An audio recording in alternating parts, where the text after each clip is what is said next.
Hello guys, welcome back to my channel. My name is Marcy and this video is 10 tips for traveling to China.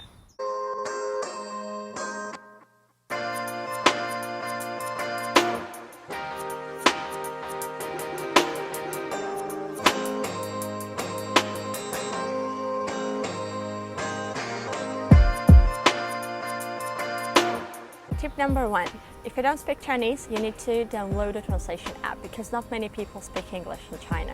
There are many translation apps you can download, but personally I just use Google Translate. It's good because it's free, it has English interface, and you can download it offline and use it without internet. And also you can translate not just something you type in, but also someone's voice, you can draw characters, and you can translate a picture you take with your phone.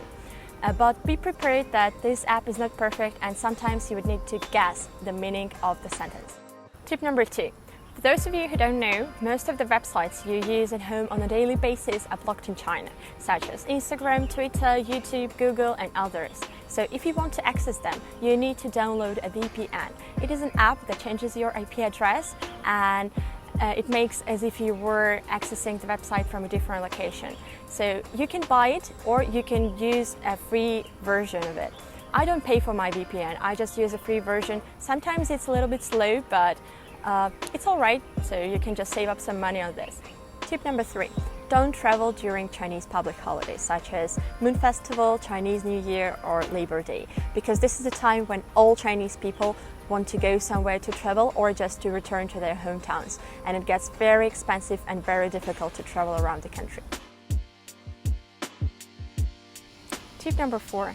Most of the places in China don't accept Visa, MasterCard, American Express and other bank cards. They just accept Chinese UnionPay. So be prepared and bring some cash because sometimes it's even difficult to withdraw the funds from an ATM. In many places you can pay with WeChat or Alipay. These are apps you can download on your phone. Unfortunately, without a Chinese card, it's a little bit difficult to register on these platforms. But we managed to create an Alipay account and ask our Chinese friends to top up our balance in exchange for cash. So now we can just scan a QR code and pay for all the purchases and goods in China in just one click.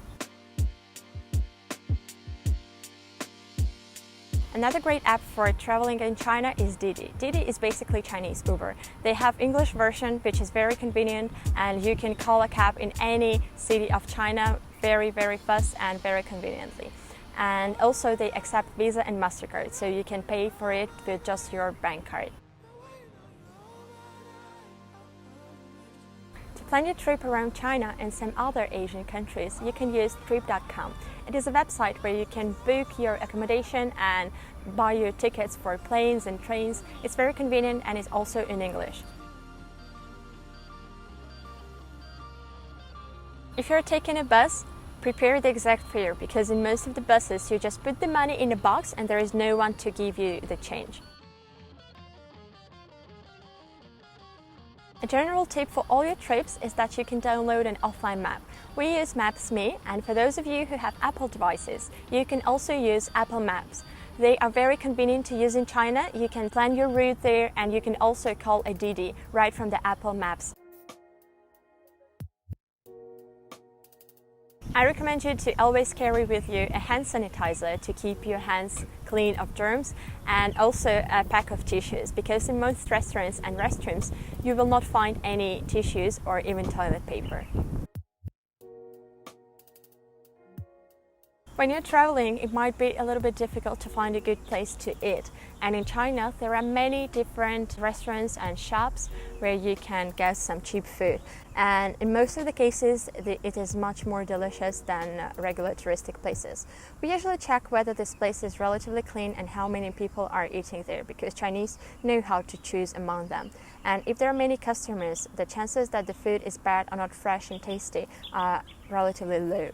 So these were my 10 tips for traveling to China. I hope you liked this video and leave all your comments and questions in the comment section below, and I will see you next time.